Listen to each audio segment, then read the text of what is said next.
All right, diving right in today.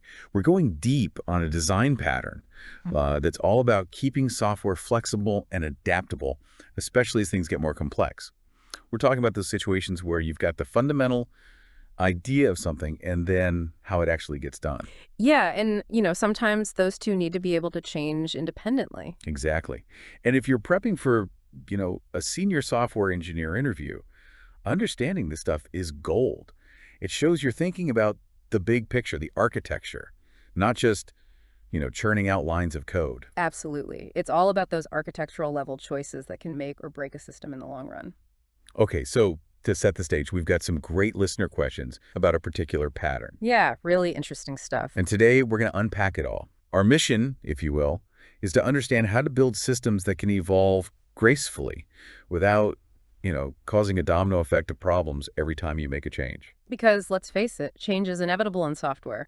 The better we can handle it, the better off we'll be. All right, so let's picture a simple thing. A window on your computer screen. A window. The classic window. That's our abstraction, right? Yeah. You open it, you close it, resize it, draw some stuff in it. You know the drill. Basic functionality, right? We take it for granted. But here's the thing. How that window actually gets drawn, how it's managed, all those nitty-gritty details, Yeah. that depends entirely on what's running under the hood, the operating system. Yeah, you've got your X window system over here, your presentation manager over there, completely different ways of doing things. Right. And if you're not careful, this is where things can get messy fast. Yeah, and the straightforward approach, the one that might seem intuitive at first, is to use inheritance. You start with like a base window class. Okay, I'm following you. And then you create specific versions for each platform, like, X window, PM window. So far, so good. But the moment you want to introduce a new type of window, things start to spiral. Ooh, okay, like what? Give me an example. Say you need an icon window, a window specifically for displaying an icon. Sure, makes sense. Suddenly, you need an X icon window, a PM icon window. You start multiplying the number of classes you have. Ah, I see where this is going. And it doesn't stop there, right? What if you need a transient window? One of those temporary dialog boxes. Right. Well, guess what? Now you need an X transient window and a PM transient window. It's like every time you add a new feature or support a new platform, you're creating this whole new set of classes. It's a combinatorial explosion. Exactly. And on top of that, think about the code that actually uses these windows. It becomes tightly coupled to those specific platform implementations. So you're directly creating an X window or a PM window in your code. Yeah, making it inherently platform dependent. Exactly. And what happens if you want to introduce a completely new way of rendering windows? Like maybe you want to move to a more modern graphics library. Oh, that would be a nightmare, wouldn't it? It would be a refactor of epic proportions because everything's so tightly intertwined. And that's where our hero of the day comes in. The bridge pattern. Yes. So what does it do? The bridge pattern, at its core, is all about breaking that rigid link between the what and the how. The what being the abstract concept of a window, and the how being the platform-specific implementation. You're decoupling those two things. And you might also hear it referred to as the handle body idiom. Okay, so two separate things instead of this tangled mess. How does it actually work, though? You create two distinct class hierarchies. One for the abstraction, so your window, your icon window, maybe a palette window if you need one. Okay, so that's one branch. Right. And then completely separate, you have a hierarchy for the implementation. It might start with an interface, something like window imp. Okay, window imp. Gotcha. And then you have concrete classes that actually implement that interface for each platform. So you'd have your X window imp and your PM window imp. Ah, I see. So like different sides of the same coin. Exactly. And the magic here is that the abstraction, like our window class, holds a reference to an object from that implementation hierarchy. Okay, so they're separate, but they're connected. Interesting. Yeah, that's the key. All right, now let's break down the roles of the players in this pattern a little bit more, because it's important to understand the nuances, especially for, interview situations. First up, we have the, drumroll please, the abstraction. Big reveal. This is our high-level interface, like that window class we've been talking about. It defines the core operations that any client code can call. But importantly, it holds onto references that implementer. All right, abstraction and implementer, they're buddies. Buddies, but with healthy boundaries. I like it. Next up, we have the refined abstraction. This is basically an extension of the basic abstraction. Okay, so building on the foundation. Exactly. Like remember our icon window? It's still a window at its heart, but it adds that specific behavior for drawing an icon. And here's the cool part. It doesn't need to know anything more about the actual implementation than the plain old window class. Nice.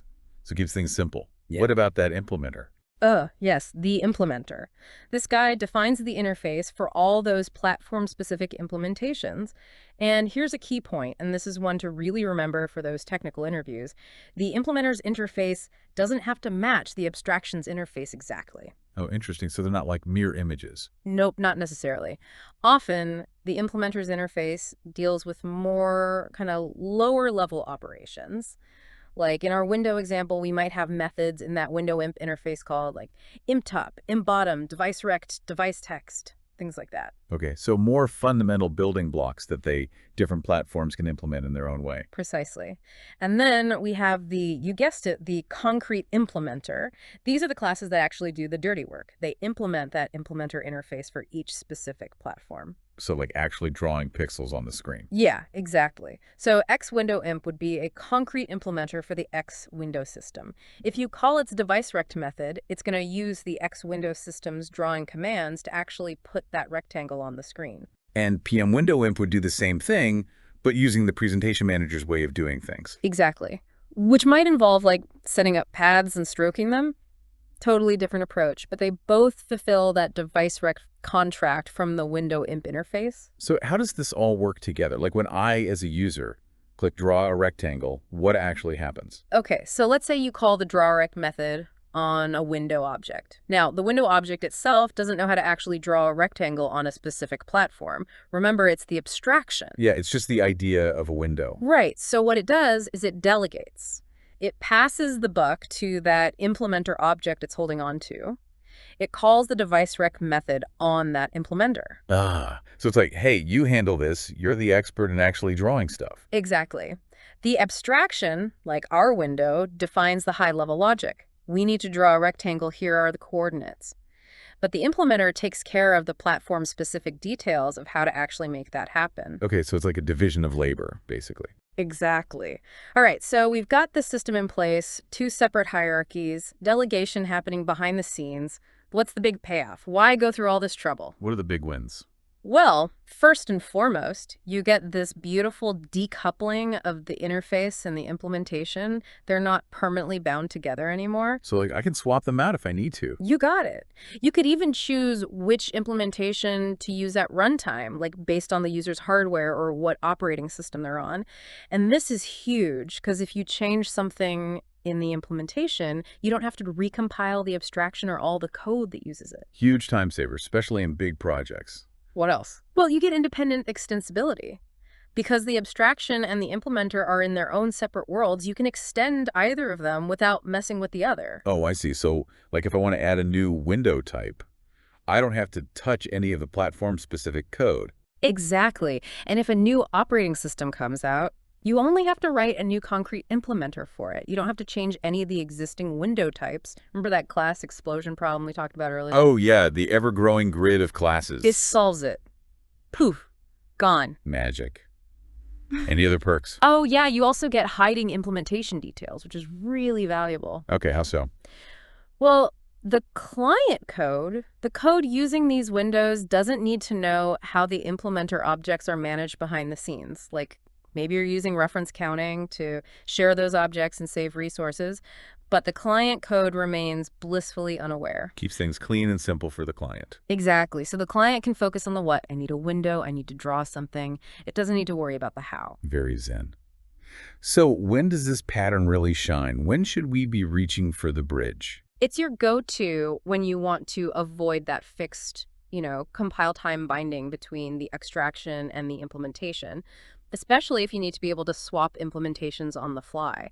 It's also fantastic when you want to be able to extend both the abstraction and the implementation independently. Okay, makes sense. And obviously, if you don't want changes in the implementation to ripple out and force you to recompile everything, the bridge is your friend. Yeah, absolutely. It's all about isolating those changes. Now, you mentioned something earlier about C++ and information hiding. Oh yeah, I think I read something about that. How does the bridge help with that? Well, in C++B, the way you define classes often exposes a lot of the implementation details in the header files. But with the bridge pattern, you can really cleanly separate the interface from the guts of the implementation. Okay, like keep the messy details under wraps. Exactly. You can even put the implementer's interface in a private header file that you don't share with anyone. They only get the abstraction's public interface. So it's like they see the beautiful facade, but they don't know how the plumbing works. That's a great way to put it. It's sometimes called the Cheshire Cat idiom, like only the smile is visible. Ooh, I like that. And this is really useful for, protecting intellectual property and keeping things loosely coupled. Makes sense. Any other signs that the bridge is the right tool for the job? Well, if you see that class explosion we talked about, where you've got tons of classes combining different variations of the abstraction and the implementation, that's a big red flag. The bridge can really help you untangle that mess. Also, if you need to share implementations behind the scenes, like maybe for performance reasons, but you don't want to burden the client code with that knowledge, the bridge is a great way to handle that. Ah, so it's like a discrete sharing arrangement. They get the benefits without the complexity. Exactly. Okay, so let's get practical here. How do you actually go about implementing this thing? Any gotchas to watch out for? Yeah, give us the inside scoop. Well, first off, there's this thing called the degenerate case. It's where you only have one concrete implementer. Like only one platform you need to support or one way of doing things. Yeah, exactly. And you might think, well, why bother with the bridge then? But even in that case, it can still be beneficial because it gives you that flexibility to change the implementation later without having to rewrite everything. Ah, so it's like future-proofing your code. Yeah, exactly. Now, another thing to think about is how you create the right implementer object and hook it up with the abstraction. If the abstraction knows about all the possible concrete implementers, it could create the right one in its constructor based on like some parameters or configuration settings. Okay, so the abstraction is like the brains of the operation. In a way, yeah. Or you could start with a default implementation and then switch to a different one dynamically, like if certain conditions are met. Ooh, that sounds fancy. Yeah, it can be a bit tricky to manage, though. That's why it's often cleaner to use a separate factory to handle that responsibility. Like, remember our window example? Yeah. You could have a Windows system factory that knows about the operating system and creates the appropriate window imp object. Ah, so it's like, I'll take care of the messy details, you just focus on being a window. Exactly. And that aligns really well with the abstract factory pattern, which we've talked about before. So you're further decoupling things and making everything more testable. Awesome. Now, what about managing those implementer objects? We talked about sharing them before. Yeah, right. So techniques like reference counting can be really helpful here. It lets you have multiple abstraction objects sharing the same underlying implementer object, which can be great for performance.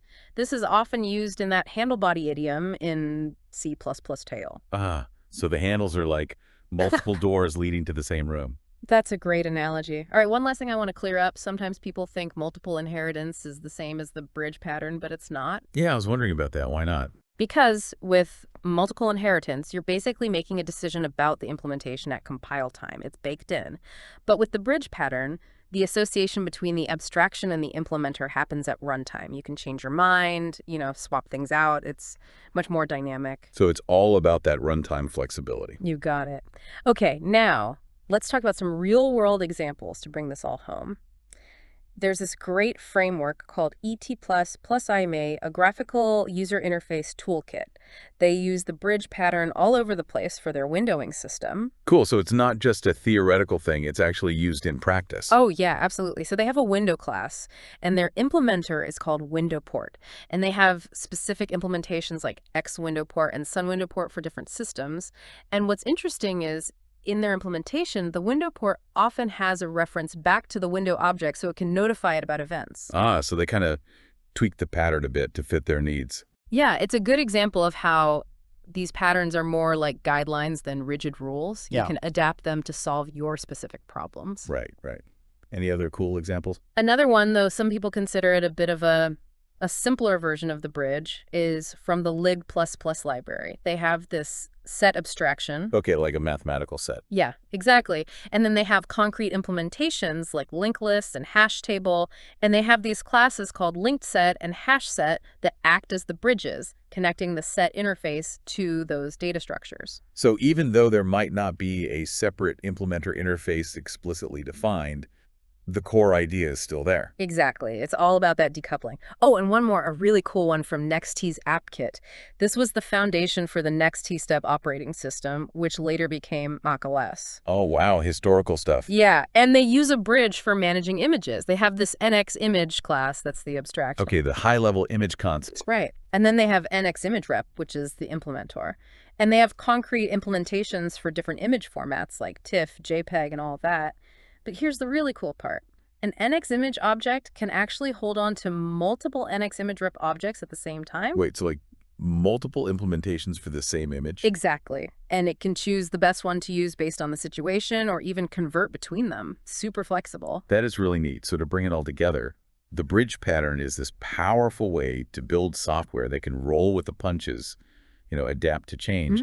It separates the what from the how, letting each evolve at its own pace without causing chaos. And for anyone aiming for those senior software engineer roles, understanding this stuff is critical. It shows you can think about the long game, design systems that are built to last and evolve. Right. It's not just about writing code. It's about designing for the future. Absolutely. And remember, it works hand in hand with other patterns. Like we talked about the abstract factory for creating those implementer objects. And the adapter pattern is also about connecting things, but it's usually applied after the fact to make things work together that weren't designed to. Right. The bridge is more about that upfront design choice for flexibility. Exactly. All right. So here's a thought to leave you with. Think about a software system you're familiar with, maybe something you've worked on or even just used. Could the bridge pattern have been applied there? What would have been the abstraction and what would have been the implementer? Really try to picture it. Yeah, that's a great exercise. It's not just about memorizing the pattern. It's about understanding the problem it solves and when to apply it. Exactly. Because, at the end of the day, it's not about the name of the pattern. It's about building better software. Right. Software that can adapt, that can evolve, that can stand the test of time. And for those tough technical interviews, being able to talk about these things, that's what's going to make you stand out. Show them you're a problem solver, not just a code monkey. Exactly. And the bridge pattern is a powerful tool to have in your problem-solving arsenal. Awesome. Thanks for diving deep with us today. We'll catch you next time on The Deep Dive.